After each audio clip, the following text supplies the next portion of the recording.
A very good evening to one and all who have joined here with us. I hope I am audible to all of you. Just if you're not audible, just kindly chat with us in the chat box. This is Padmavati, Principal of Sri Shankarlal Sundarbai Sashun Jain College for Women, Chennai. And we are very happy to host this session with our powerful speaker, Dr. Mr. Abhishek, who is the Secretary of SIRC of ICAI for the year 2020-21. And he is going to deliver in a few seconds on impact of COVID-19 on the economy and management of finances during this period.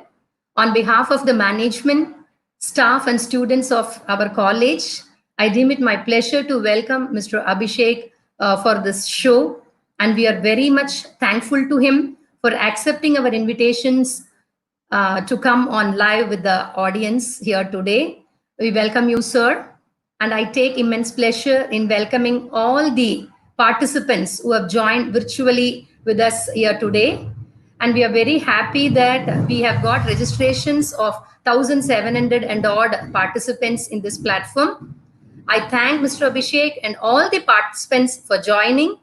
And let me move on to Dr. Rukmani, who is the Vice Principal, who will introduce our speaker of the day. Thank you.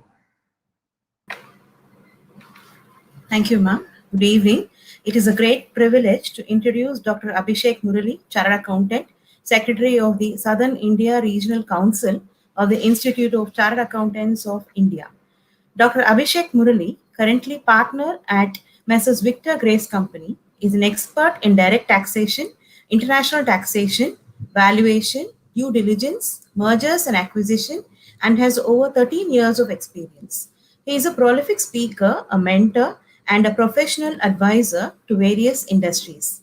He has been a member and chairman of various committees of the ICAI. He has the honor of being the youngest elected regional council member and the youngest elected secretary of the SIRC of ICAI. We are honored to have you with us today, sir. Thank you. Thank you so much for the lovely introduction, Rukmini ma'am. I also thank Padmavati madam for extending the invitation to me to come and address in this very special webinar on behalf of the Shasun Jain College. It's a matter of pride and privilege for me, and I once again thank Padmavati madam and Anuradha ma'am for giving me this opportunity to address the gathering. Now, we are all aware, everyone who's here, I've been told we have, I understand there is some echo. I hope it's better now. Okay. Okay, I'll proceed now. Right. As you're all aware, and I was told by ma'am that it is around, we have around 2,000 registrations for this program. So a very overwhelming number. And it's I'm sure it's going to be a very useful session, and I hope I will do a good job because it's a cross section of participants. We have many professors, faculties, HODs who are joining us, and also I've been informed this has been spread on the social media, so some students are expected as well. So throughout my presentation, I'm going to try and cover all the important aspects that will help each of the cross section of the participants that I mentioned, and specifically will address certain concerns of yours. I will also try to wrap up my presentation a little faster so that we can spend more time engaging in questions and I can have discussions with you. So when you post your questions on the live chat, I think we'll be able to go through that and maybe answer each of those questions that you have shared. So without further ado, let me go straight into the topic and I will share my screen.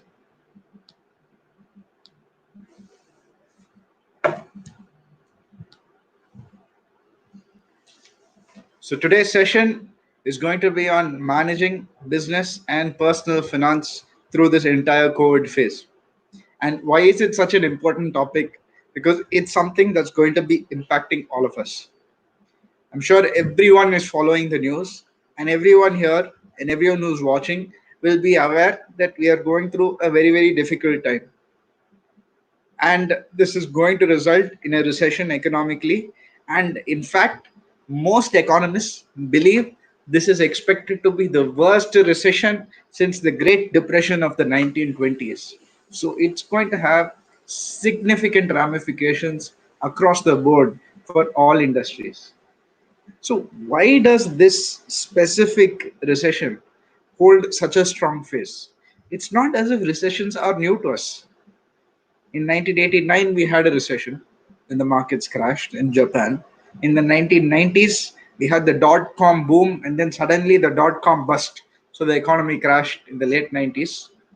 Early 2001, we had the Enron crisis. One of the world's biggest organization was caught in a fraud that resulted in the economy crashing. In 2008, probably the biggest crisis before this sort of crisis was when Lehman Brothers collapsed. We had the subprime crisis. In 2011, we had a double dip recession hitting our economy. And now in 2020, we are facing a recession because of the COVID. So what is unique? Something separates this recession from all the recessions that we have seen before. Well, every other recession might have been restricted to a specific country or specific sectors. This is the first time a recession is affecting everybody equally. The entire world is in a lockdown and everybody is at home. And what's interesting to note, earlier there were economic ramifications of maybe doing business or spending excessively. But now there are also life and health consequences by not abiding to this lockdown. So it has some grave effects which will lead to a certain economic effect that is going to affect everybody in the spectrum of the economy, including the Ambanis, the Tatas, the Birlas, right to the smallest vendor of a tea shop who's making tea at the side of the road. So that is the sort of impact this entire recession is going to have. So today's session, what I'm going to cover is two critical aspects. One is we have to understand the economy, how it's affecting our economy, how it is going to affect businesses functioning in this economy, and more importantly, how is it going to affect you and me and other individuals, and how we need to manage our finances during this period. So, but first, before we know where we are going, how it is going to impact us, let us first see where we were before. I've pulled out the details of what is called the consumption pattern analysis that you can see on the screen. And this is from January 2020. This is the latest details that I could get, January 2020. So it should reflect the spending before we went into this entire crisis mode or lockdown, etc. So area-wise, where we used to spend or where we used to consume is tabled over here. And as you can see, three areas I've highlighted. And these three areas are going to have the most essential hits. Which are the ones? The first one is the transport sector. Now, the transport and travel industry are very strongly interlinked. Now tell me today, even if public transport opens, which it hasn't, but if it does, how comfortable will you be taking a bus or taking a train and traveling from location A to location B along with 80, 90 people or 100 people, some of whom are not wearing masks, some of them will be coughing, some of them will be sneezing? Leave bus or car or even a van. Even if you're going in a flight, it is something, even though you consider people in the flight should be educated enough to be traveling with the concerned precautions, you still find there will be a fear element. When somebody coughs at the end of the flight, you're somewhere, there's still going to be some fear whether it is going to spread to you, whether he has the infection at all. You're in a closed and closed space for a period of 7 hours, 8 hours, etc. It is a risk. It is a risk. So even if these sectors open up, you can imagine that the spending will be much lesser. Today, people are talking about using online conferences. In fact, today morning, I finished a board meeting. Which was done completely online. Before this, it was only done offline. In fact, we used to travel from city to city to have a board meeting and important meetings, etc. Today, what they are doing, they are having it online. So you have seen this shift gradually to the digital platform. That means the travel is going to substantially reduce. What is the next critical element of travel? Your tourism. And when does tourism happen? the summer holidays. So summer vacation is globally the time where people go on holidays or try to take time off and go tour or travel with their family or by themselves.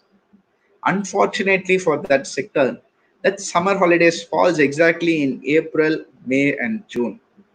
April and May is pretty much already gone now. We are staring at June for maybe potential recovery.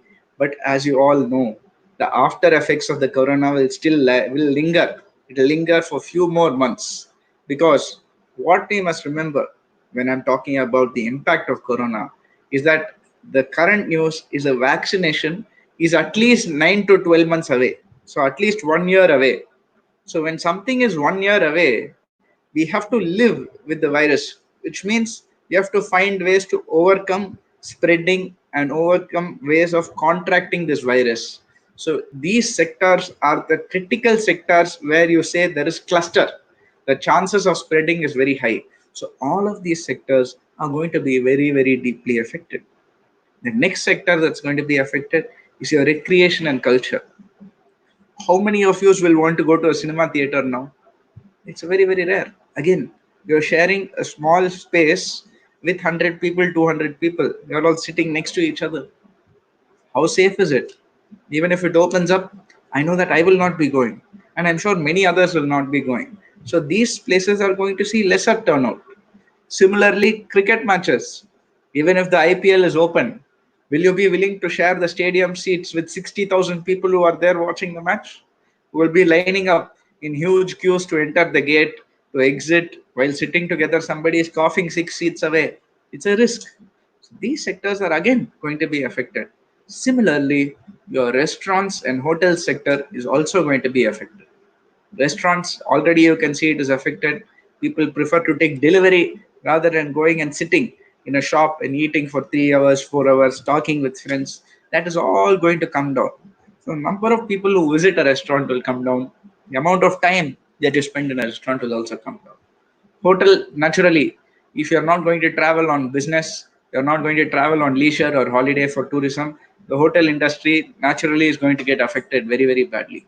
So this is the general pattern of what is going to get affected and which areas are going to get affected and how we were spending before. Now let's start moving forward. Now this corona is here. What are the critical concepts that we have to keep in mind to continue doing business or continue living our life as an individual and try to mitigate the impact of this corona on us? The first critical concept is what I say is understanding cash flow versus profitability. Adi Godrej of the Godrej company, he gave a very famous quote. He said, turnover is vanity, profit is sanity, but cash flow is reality. In a case of a recession, what you're going to repeatedly hear, not only in my presentation, but anywhere on the papers, on the news, or anywhere you go, cash is king. Cash is king, your bank is king. Try to conserve it as much as possible. So, what does this mean? Basically, we have what is called the sales figure, the sales of an organization. If you are all familiar with the profit and loss account, you know it will come in the top right side of your profit and loss account. By sales, we'll put a figure. What is this by sales? How does that figure come? See, every business has something called credit sales. That is, I am selling by giving somebody extra time. You take my goods today, you can pay me back after 30 days. You can pay me back after 60 days. So this is what is called a credit term. Now, in a recession, this credit term suddenly becomes a very important thing. Why? If I'm selling to a Reliance, I am selling it to a Hero Honda or ITC. These are companies that may come and say, Abhishek, you gave me 60 days before. This virus has hit, it's in a recession. Give me another 60 days. So I say, okay, take 60 days. How can I comfortably give this person extra 60 days? Because these are big companies. No matter what happens to the economy, they'll be able to survive. Nothing will happen to them. So I'm confident that they will be able to survive. So I say, okay, I don't mind giving you extra. But let's assume my next door neighbor is a small tea vendor. He has a small shop. He says, Abhishek, I want 6 months time because of coronavirus.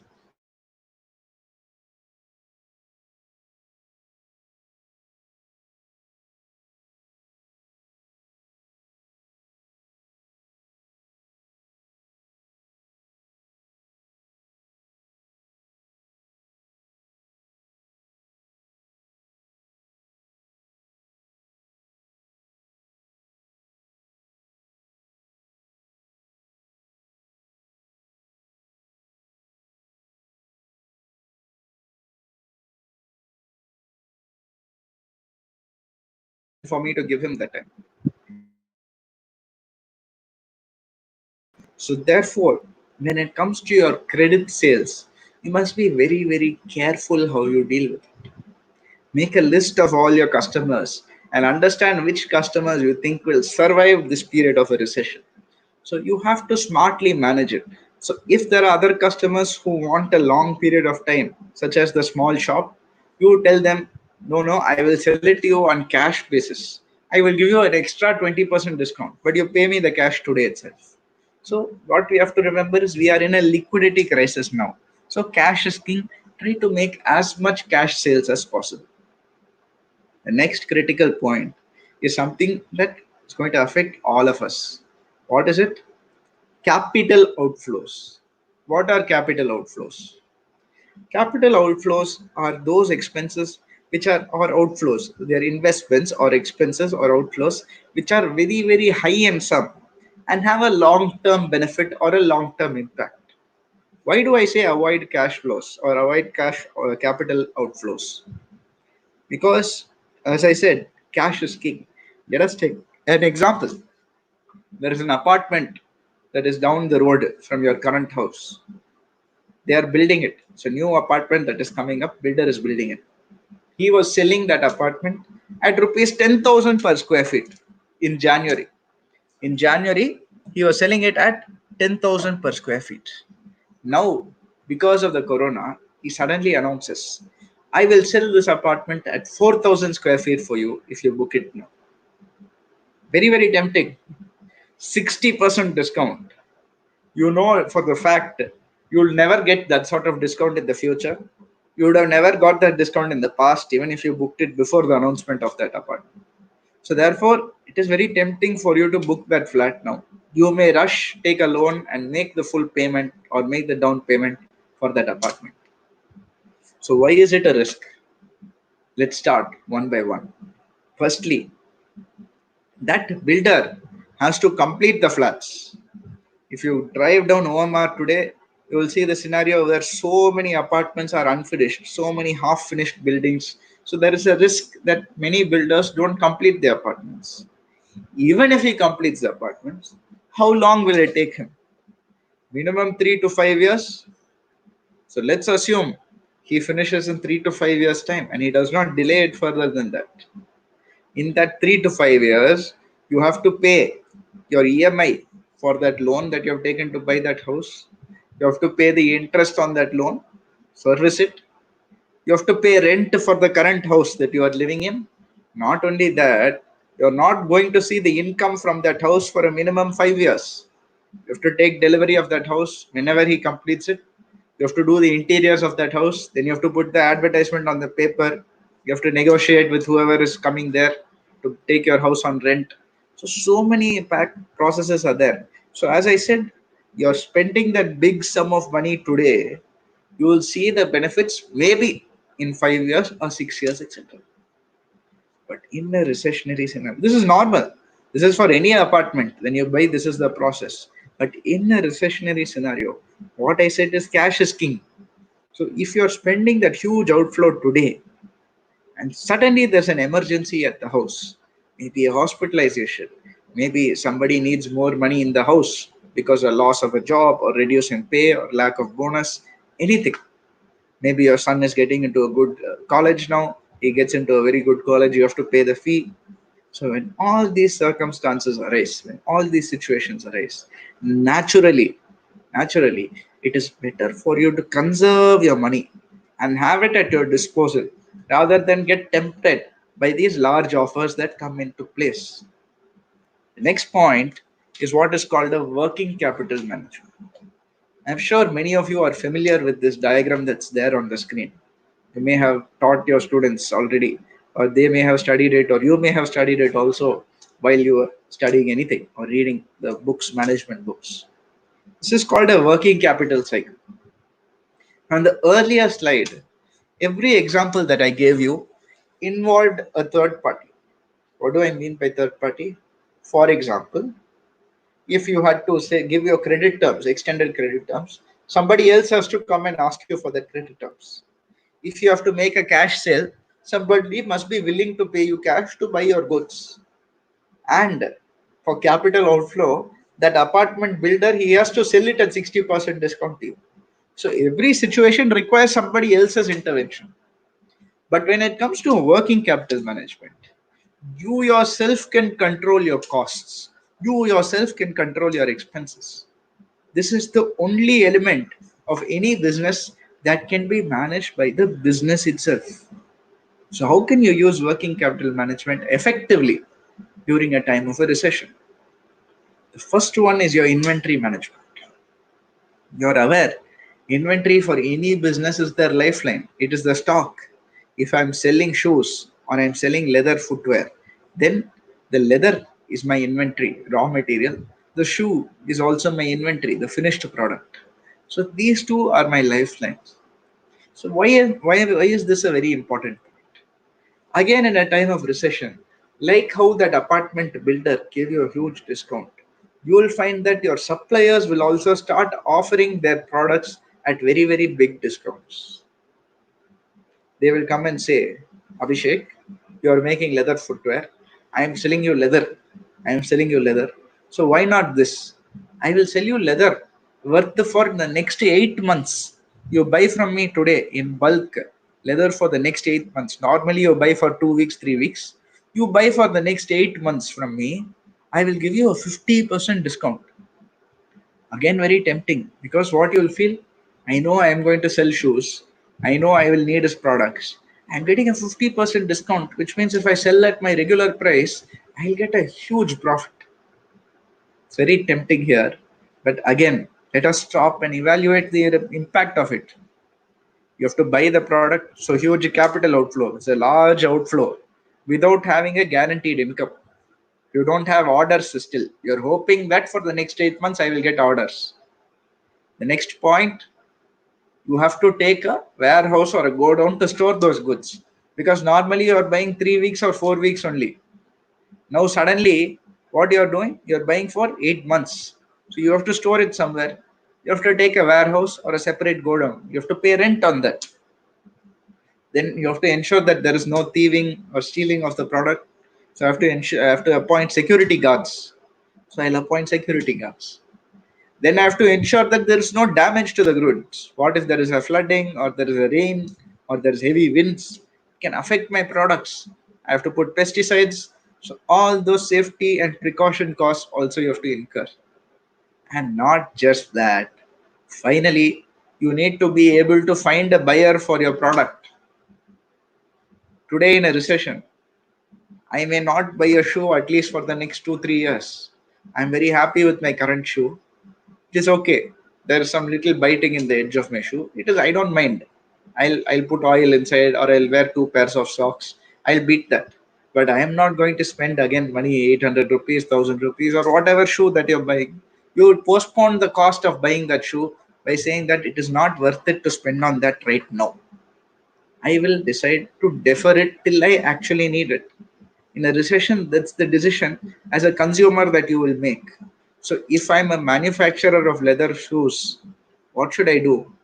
Unless I get an order, I should not place bulk orders.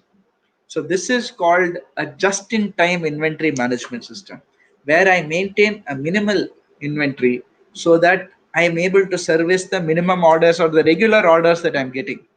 If I'm getting a big order, suddenly some Japanese person, he comes and says, you manufacture 22,000 shoes for me. It's a great order. But normally I would have serviced that order in a span of 2 weeks. But now I don't have the inventory. So all I have to do is tell the buyer, give me 4 weeks time. I need 2 more weeks than normal. Now what this does is, sometimes you may lose orders, but what you must remember is your costs are protected. When I order the inventory for the 22,000 shoes order, I know that I have an order in hand. I am not simply buying in leather just because it is there in a discount. Then I'm hoping that I'll make a sale, because so many businesses completely lose, they go bankrupt because of bad decisions like inventory management. The next important point, try to recover your old pending receivables. Previous slide, I gave you an example of a credit term. Let's say Mr. X is there, Mr. Y is there. They have been my regular customers for many years, 15, 20 years now. So Mr. X says, you gave me 60 days, Abhishek, but I need another 60 days. So I say, okay. Mr. Y says, Abhishek, you gave me 90 days. I need another 90 days. Acha, TK, you take another 90 days. No problem. I know both of you for a very long time. Each of you take whatever time you want. And this is normal in any business, where beyond the normal credit term period itself, people give time. Then what happens? You will find subsequently, in a recessionary scenario, cash is king. So you have to collect your receivables. So your first thing what you should do is collect your old pending receivables. So Mr. X and Mr. Y, not only have I given them the normal credit period, I have given them an extended credit period. So first thing I have to do is recover all my overdue old receivables.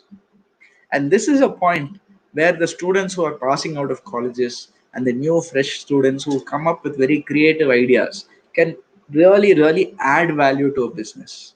What do I mean? When you have these old pending receivables, you have to be creative in collecting it, because recession is not only affecting me, it is affecting that person also, it's affecting everybody.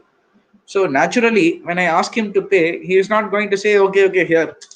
He'll say, no, I need more time. So here you have to be creative. And the generally creative minds are young minds, they are fresh minds who are out of schools and colleges, etc. So they can come up with different approaches to collect.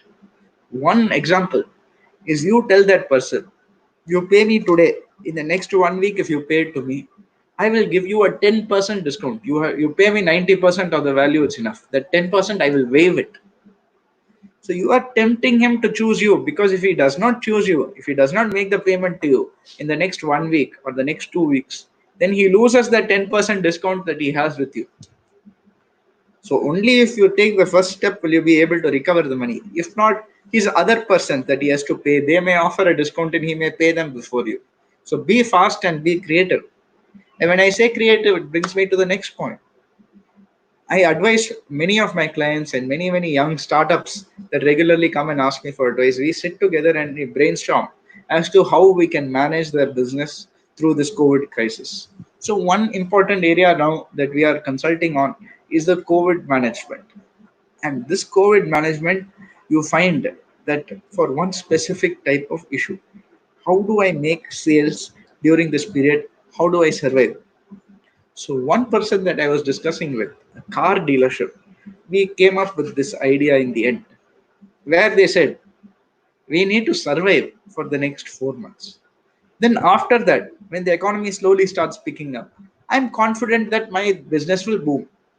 But this next 4 or 5 months, I really have to make sales if I have to survive. Otherwise, I will go out of business. So what did they do?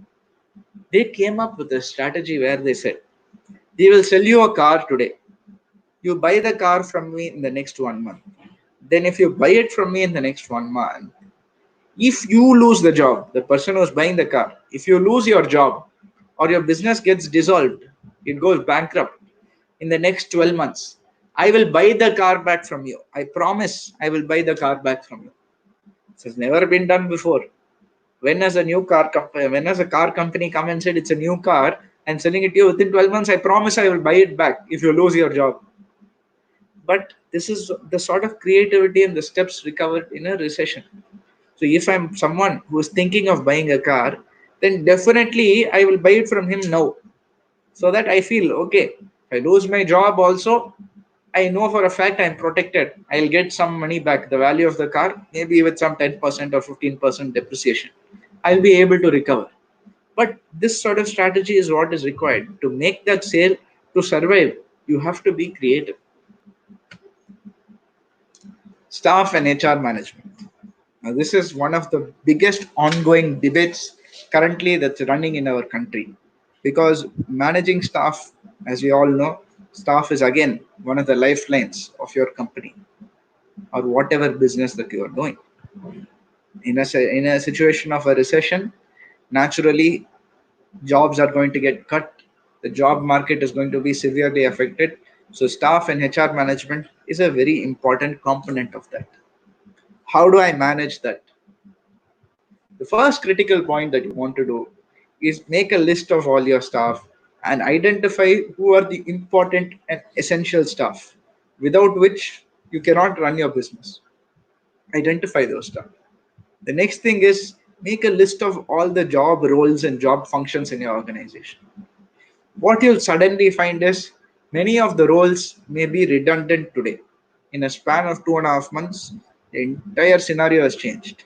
For example, if I had a business where I had a marketing person who used to go door to door to market my products, he'll go door to door and he'll go from district to district by his bike. Finally, he'll go to each region across the state. He will go by his bike or by his car. In the last 2.5 months, and at least for the next 1 month or 2 months, the entire travel is going to get messed up. People are not going to be able to go on the road only, let alone go door to door to businesses or go past your district to the next district or the next state also. So entry, travel and transport, as I've already said before, is going to get deeply affected. So therefore, your marketing person, whoever I'm paying a salary to, his job suddenly becomes redundant because there is no role for him. Now, this is the scenario. You have to start thinking about changing and pivoting your business. This brings me to the point of outsourcing. Let us assume I have the same marketing person. I am paying him a salary. I tell him, Mr. Marketing person, I'm no longer going to give you a salary. What I will do is I'll give you a commission. I'll give you a 25% commission for every sale that you are making. 25%. So if he makes a sale of 100 rupees, I'm going to give him 25 rupees as a commission. Now, many of you may question, Abhishek, that will work up to be more than your salary itself, significantly more than your monthly salary cost. Yes, but he is bringing that 100 rupees. So therefore, losing that 25 rupees is a small sum. It does not matter that much. For 100 rupees, I'm spending 25. If I don't spend that 25, I lose that 100. So not only am I benefiting, I'm incentivizing the marketing person to sell more, to work harder, and therefore make more sales for me and earn more for himself also. So you will see outsourcing models will start dominating the industry. One client that I have worked with very closely in the past is Britannia Industries. As you may be aware, they have a huge factory in Chennai in Ambattur. Very, very huge factory and very beautifully done factory. But it's empty. Only the front office staff are there. There are no laborers. All the factory doors are locked. Machinery are lying idle. You may think I'm saying this because of COVID. That's not the case. I'm saying this because it's been so for almost 10-15 years now. For 10-15 years, Britannia has been following a model of outsourcing. So what do? They outsource manufacturing of biscuits to their registered suppliers or registered dealers. So all they do, they give the secret recipe to them. They tell them how to make it and they do quality checks, whether that person is clean, whether he is doing the biscuits properly, whether the packing is good. So this is called an outsourcing model. What they have achieved is they don't have any labor problems. If the outsourcing quality is not good, they'll simply change it. They don't have to spend on plant and machinery. They don't have to spend money on repairs and maintenance. So instead, it doesn't matter. They may have to incur additional 3 rupees, 4 rupees per biscuit packet, but it is worth it. It is worth it for them. So that is what they strongly believe in. And this outsourcing model in a time of recession will start dominating business ideas. The next couple of important expenses management. Our day-to-day expenditure is very important. But what are some critical expense heads that need to be managed and controlled? The first one is your loan. You're repaying a loan. You're repaying your interest on your loan. You're servicing your loan. So when you're doing this, what you'll start finding is these are very, very large outflows. So how do I manage that in a recession time? Maybe I'm not doing business. Maybe I'm not making sales. How do I service my loan? So the RBI has announced a moratorium, a huge moratorium, where you get extra 3 months. If I had to repay my loan in 12 months, today I've been given 15 months to repay my loan. So this additional 3 months is a very useful time for me to repay my loan. And in this 3 months, I may recover my money or do whatever, not affect my civil issue. But what is important here is speak to your bank and understand what is the impact. Not everybody should opt for this moratorium scheme, because while your credit period gets extended, you may ask, it seems beneficial. Why is he saying, why should I have to opt for it? Naturally, everyone has to opt for it. I had to pay my loan in 12 months. I have to pay it in 15 months. I'm getting more time, so it has to be beneficial. Wait a minute. It is not the case. What you will find is that you may have additional 3 months to pay, but the interest is still ticking. So you still have to pay interest. You will end up paying interest on 3 months more. So if you have the funds, if you have the money to continue paying your loan as if there is no change, as if there is no moratorium, it may be more beneficial to you. So speak to your bank and understand how you can take the benefit of this loan. Similarly, rent. Many of you may have heard of the situation called force majeure. All the rental agreements, or 90% of the rental agreements, they have this clause called force majeure, where there's an act of God. If there's an act of God, then you don't have to pay the rent, or you may terminate. The terms of these agreement will not apply. So the questions come up. A lot of people are asking whether this is an act of God, Corona. Many people feel this. I had no control of this Corona issue. Some person ate something somewhere. Suddenly, I am infected with it. I am not able to go to office because my next door neighbor is infected with it. How is this correct? It is not in my control. So it is an act of God only. But the other party, your landlord, what he will say is, it is very much an act of man. It is not an act of God. If that gentleman did not eat that bat, he did not eat that exotic animal in China, then nobody in this world will be this. It was completely in his control. So it is not an act of God, it is an act of human being only. Therefore, this force majeure clause is a highly disputable clause. And it will go into a jurisdiction issue, it will go into courts, and there will be legal arguments. And we are all aware, when matters go to our courts, it takes a very, very long time for us to reach a solution in the end. So when this is the scenario, how should you manage your rent in a situation like this? The government have come up with many policies, but these policies will subside eventually. So after that, even if you are having some cash flow difficulties, how do you manage your rent? It's time you have frank discussions with your landlord. Explain to your landlord what is the situation, why you will not be able to pay the rent for this month, and request him, I will pay 50% of the rent this month. The balance I will pay over the next 3 months along with those months' rent. Please give me that time. Or ask him for a staggered payment alternative.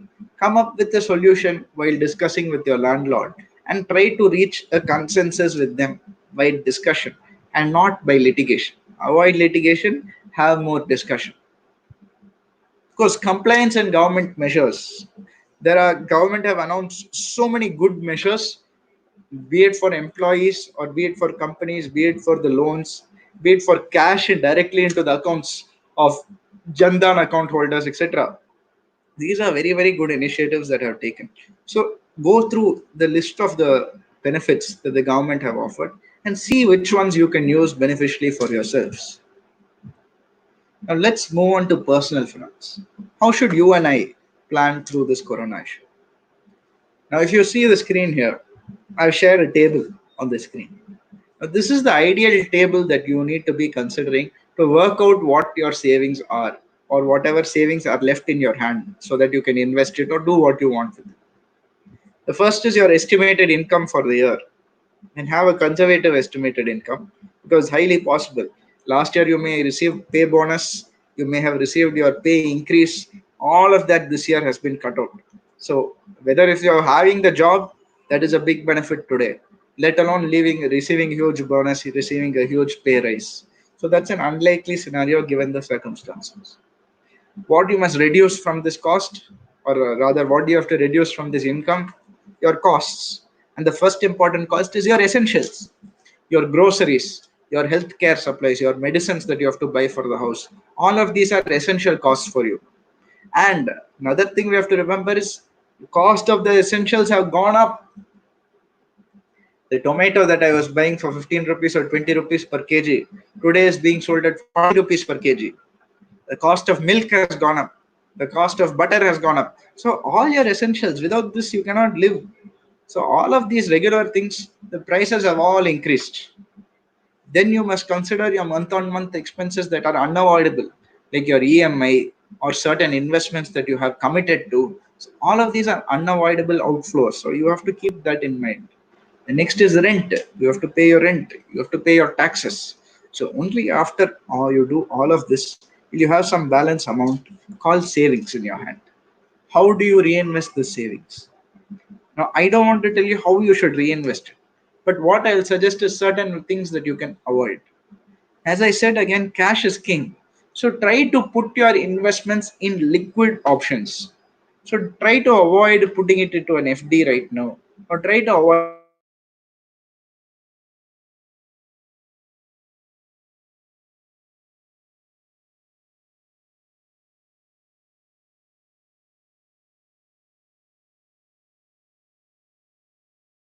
assets. Liquid assets are things that you can earn interest on. Liquid assets are things that you can earn returns on. Liquid assets are things that you can earn dividends on. Try to avoid putting it into a PPF or a government. May be very tempting at this point of time.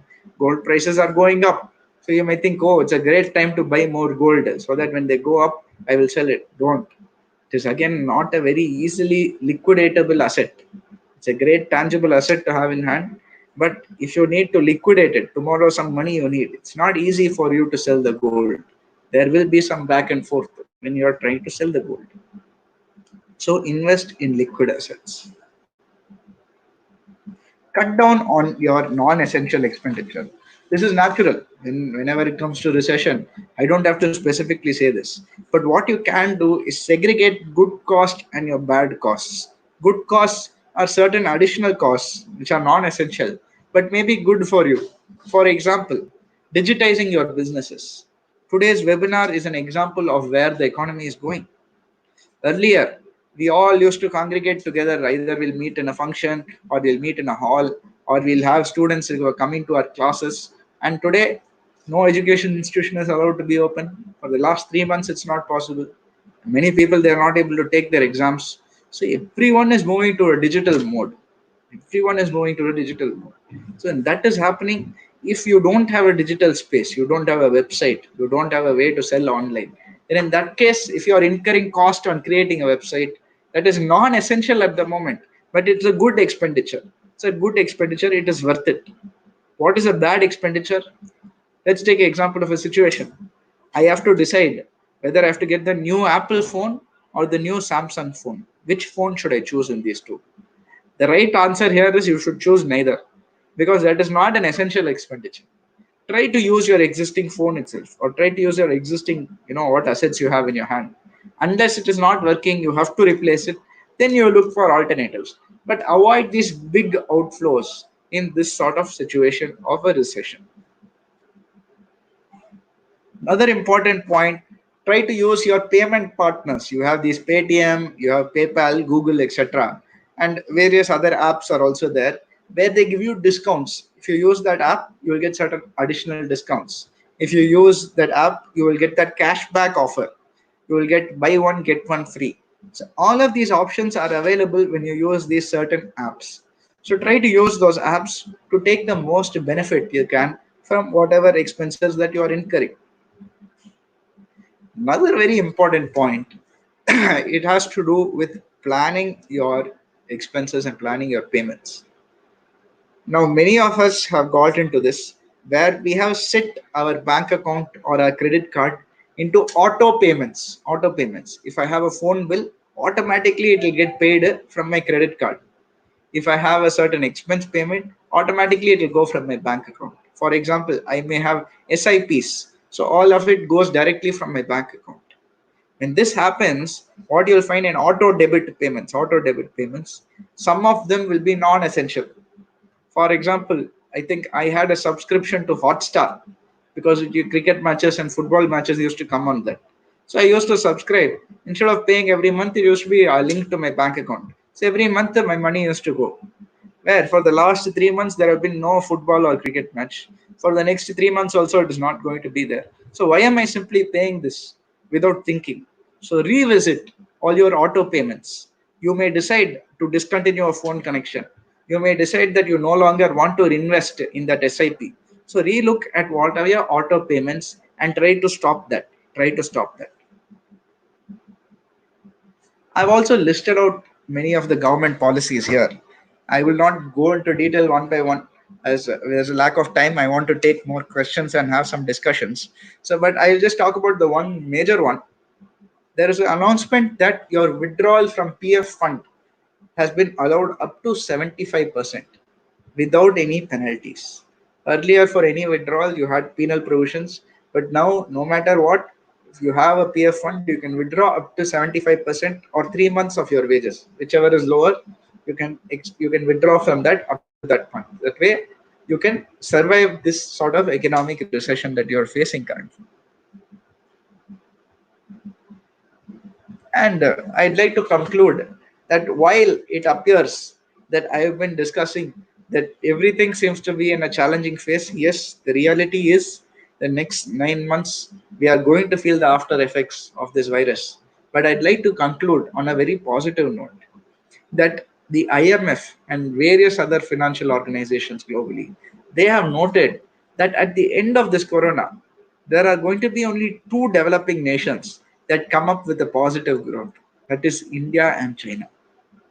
See, we are blessed with a hardworking population and a population that, despite all the challenges we are facing, we will overcome it. That is very much innate, that's in our culture, and that is in our blood. And needless to say, our demographic dividend, earlier, we have all heard this repeatedly. India has one of the highest population in the world, second highest population in the world. It was always associated negatively. How will they be able to cater this population, poverty, all this, that? What you'll find, even though there is a recession, we are a country that does not rely on exports. You take a Japan or you take a China, they cannot survive their economy, or even a Singapore. Their economy will not survive by simply selling to their people inside. They have to export, they have to sell outside their country. But India, we are not reliant on exports. Export is luxury. We can survive by simply selling to the huge population that we have. So the domestic demand is always the cream in India. And more importantly, most importantly, the final positive point, this coronavirus has created some sort of negative feeling, a stigma on China. So China has a stigma, there is a negative feeling there. So most of the world, they used to see China as the manufacturing hub. They all feel we need to diversify. We need to have that manufacturing hub at some other country. We should not get put all our eggs in that one basket. The last three infections that have pandemics that have come seem to have originated from China. But what is the alternative to China? Nearest alternative is India. The government have done so many measures. They've reduced the tax rates. They're wooing investors to come to India. So it's a great time for us to create great policies and make it a conducive environment. So bring in the investors who are going to China, bring them to India. That way, the huge job development will be there, huge GDP increase will be there, and all the areas, the supply chain areas, the resulting associated industry, everything will do well and they will all boom. So even though the near short term appears to be a little gloomy, I see the long term being very positive if things are done the right way. Thank you very much for giving me this opportunity to address you all in this program. Maybe we can have a few questions and discuss about what doubts that you may have.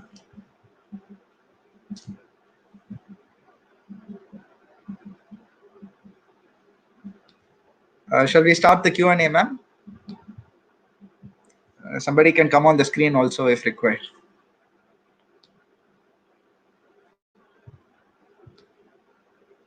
Okay, I'll just quickly run through the comments and okay, you'll highlight the questions on the screen. Fine, I'll wait for the questions now.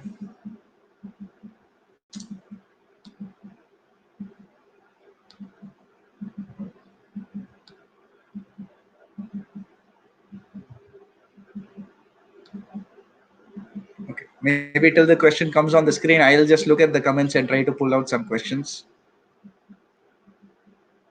Aruna Anand ma'am has said, we have to consider the survival of unorganized workers in various sectors.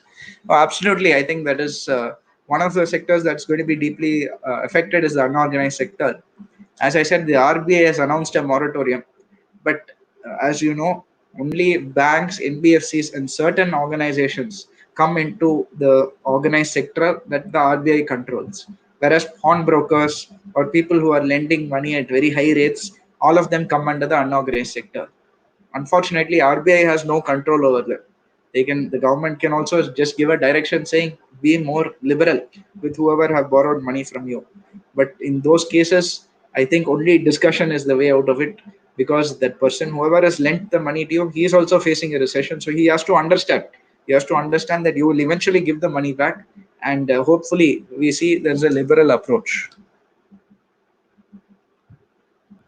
This Vadivu M has said, this pandemic increases digitization activity. If it's meant, what will be the impact to earning people? I think this is an opportunity for us to skill up. And as faculty, as teachers, I think one very important message that you have to convey to your students is simply coming to the classes, attending your classes is not adequate for you to be out in the job market. You have to skill yourself up. You have to have some other value addition for the economy. Because when I'm a BCom student or I'm an MBA student, at the same time, there are 60,000, 60 lakhs or whatever number that you can think of across India. There are going to be so many students who are passing out at the same time as me. How do I differentiate myself from all the lakhs of students who are also passing out BCom? I have to upskill myself. For example, I can go when I go for a job interview, I'm going to tell them that I can do whatever that other person is doing. I can also create a website for you. I can also market your products online. I know I have that skill. I have done a course on it. I have done an online course. So these are simply ways where people need to skill up and try to find a way to adapt to the economy. If we miss out, as I like to say repeatedly, when it comes to matters of style, swim with the tide. When it comes to matters of principles, stand like a rock. And this is a matter of style. You simply have to swim with it, otherwise you'll get swept away. So it's very important you keep your principles sound, but when it comes to certain changes in the economy, you have to move with those changes.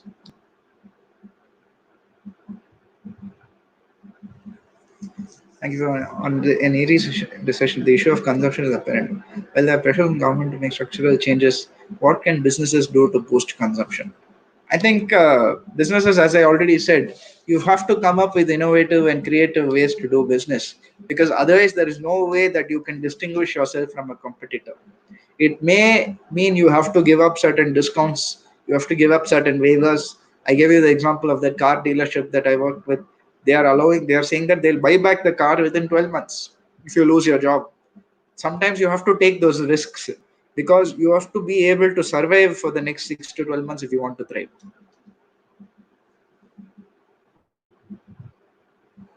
What is the impact going to be in stock market, especially with regards to mutual funds? I consciously didn't address stock markets in my presentation. The reason being that I don't want to feel I'm giving advice, you buy this, you buy that. But largely, I'll quote the guru of stock markets, that is Warren Buffett, where he said, when the market is doing badly and the stock markets are performing very badly, it is the best time to buy. And when the markets are flying and everybody is praising the markets, that's the best time to sell. And it looks like the markets are definitely doing badly. See, for example, some of my clients, when the market, I think a few months back, was at 44,000, the Sensex was at 44,000. When it fell to 40,000, so many of my clients, they bought a lot of shares. They said, oh, it's dropped by 4,000 points. It's a huge fall. Let's take the benefit of it. So they purchased a lot. But then you've seen in the next 1.5 months, the stock market fell up to 27,000. So those persons where they thought the market falling by 4,000, they can benefit out of it, they have lost almost 13,000 in the value of their stocks. Today, the market, for the last few days, the markets recovered. It was at 34,000 or something. Again, today, the markets have collapsed by 2,000 points. So I think the current scenario is very uncertain. But the logic is when the market is doing badly, ideally you want to buy. The challenge is always knowing when you have hit the bottom. They say the bottoming out of the market. Have we hit the bottom? Does that mean below this it will not go? So that's always a difficult call that each person has to make. Like maybe you should follow each share that you're trading with. Try to identify that way you'll be able to track better. The next question. Gold investment, whether it's advisable or not from the log. As I said, I leave it to each person because it depends on how much reserve that you have, whether you can afford to spend on gold. Generally, when your stock markets are not doing well, becomes a good alternative. So the price of gold goes up. So the stock market improves, then you'll again start seeing the balance start shifting. But generally, in general, gold is a good investment.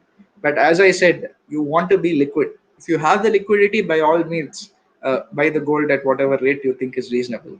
But otherwise, generally, would wait for gold because it's not easily liquid.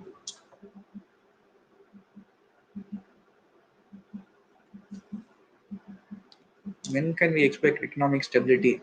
Maybe in months or years. Yeah, I think it's definitely a good question, and that's always the big question hanging around, hanging over this specific recession.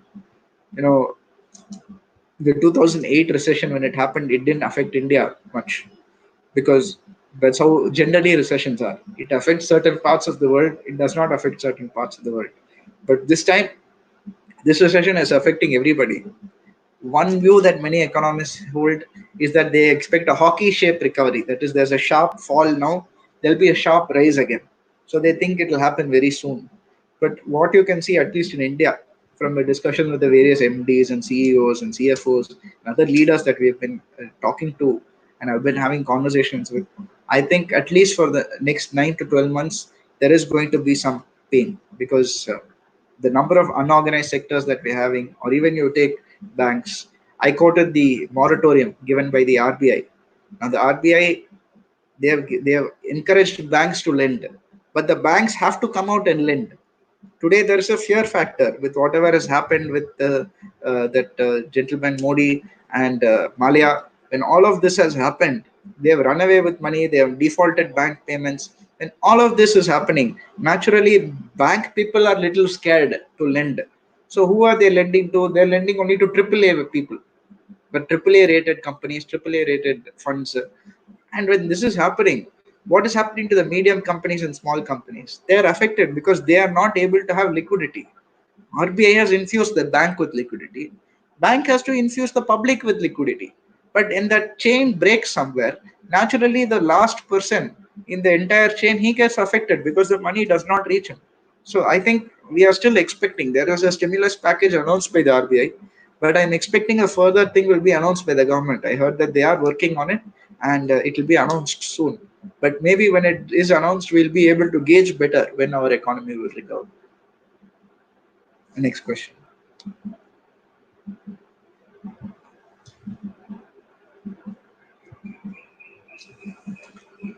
What about the scope of overseas employment of our Indian people? I think it's very hard to say at this moment, because every economy, I'm sure that they'll be putting jobs on a hold. They'll not be hiring people because right now they'll be thinking about recovery and making their money or surviving the crisis. So existing people itself, they may terminate. So whether they'll take new people or not, I think there's a big question, especially abroad. They have to pay for your visa. They have to pay a deposit to the government whenever they're getting an overseas person. They have to help ensure that there is a settling period for you, so they have to book a house for you, find an apartment for you. So all of these are there.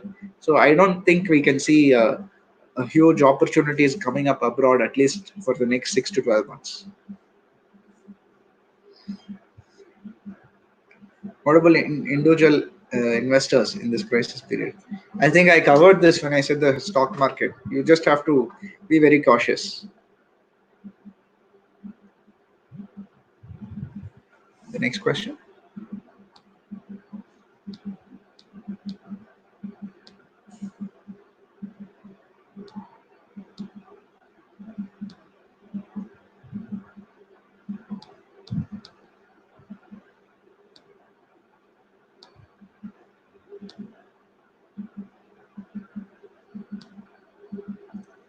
Is it the right time for entrepreneurs? Do you think biotechnology industry?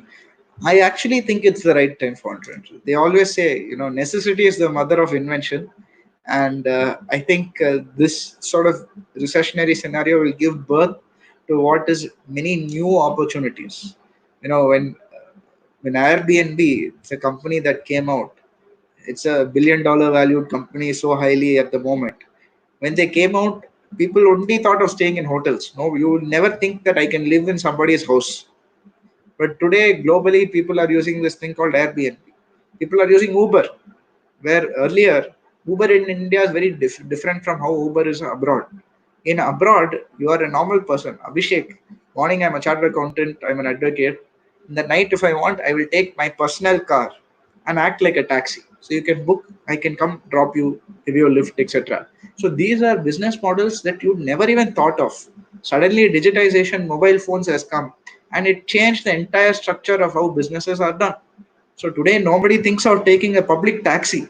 Taxi concept is almost now gone. It's extinct. People take either Ubers, they take the public transport, etc. So this is the sort of change that sometimes the economy drives. And when there's a recession, when there's an impact like this, definitely, I think it's a good time for entrepreneurs who have the right idea.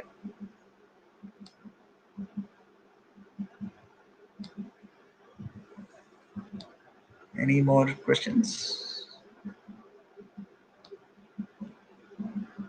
Okay. Do you advise employees to withdraw their PF now, or should they preserve? Ideally, I would say preserve. PF is definitely something for your retirement. The option has been given for people who want to, utilize it because it's going to affect your day-to-day spend or your survival. So unless it's going to affect your survival, avoid withdrawing your PF. Save it for a rainy day.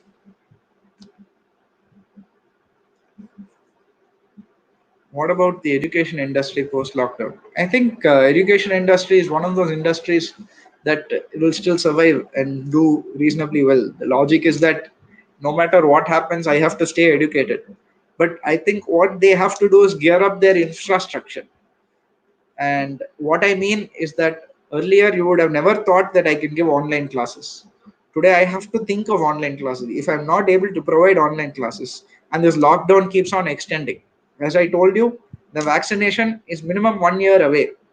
So the situation could get better, but we don't know. It could also get worse. So that's the sort of uncertainty we are staring at. So for 1 year, can your education institution say that no, I'll have only classroom. If you come to the classroom, it's okay. Otherwise, you don't come. They have to think of alternatives. So you have to do webinar.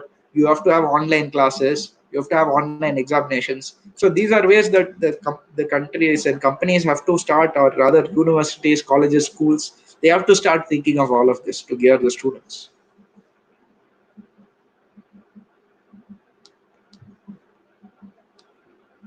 In fact, I'm advising on the board of many education institutions, and that's something we've been very, very working hard about, and I'm personally helping them out with that. So that has to be done. If you have to move, for example, my sister, she's in a very leading Ivy school in the US, and in their school they're not happy with having these webinars. They're having regular classes every day. They're having classes, online examinations they're having, but the students are unhappy because they paid a huge premium so that they can go and meet in classrooms and have discussions. So they are not able to network, because you pay for those colleges so that you go and network with students who are coming from a similar background or who will be successful in the future. So they feel that is being limited by having classes online. But you have to have online classes, otherwise the entire education system goes for a toss. So it's a very difficult act to balance. You have to simply do it. Any more questions, ma'am? Is there any impact on import of Chinese goods? I think right now everything that's coming in has been sort of affected, but particularly Chinese goods, I wouldn't say so, because China products currently are the only products that are reasonably priced enough for you to ensure that your final output product is reasonably priced. So, and as far as the virus itself is concerned, my understanding is it does not stay on products for more than 14 days. And if there is a change in temperature, generally when you package something and send it, it goes through various temperatures. So when that happens, it kills the bacteria, is what I have understood. And per se, currently Chinese goods are still being bought and they'll still be bought till there's an alternative. And I'm hoping India becomes that alternative soon.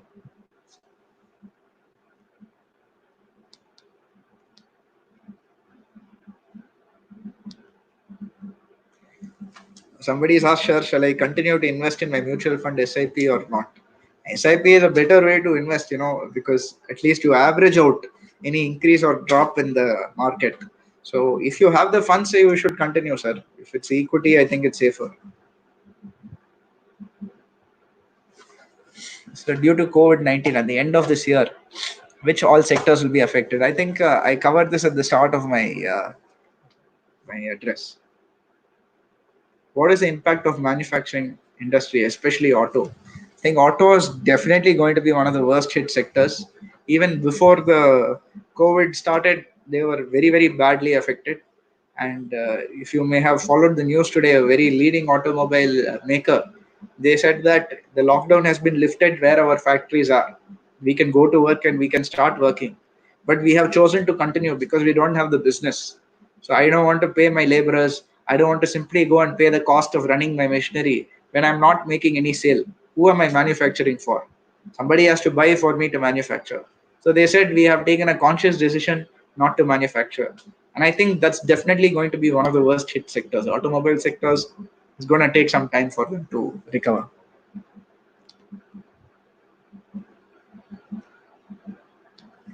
I think we have covered most of the questions here. I don't know if I missed anything. Yeah, we can proceed with the vote of thanks, ma'am.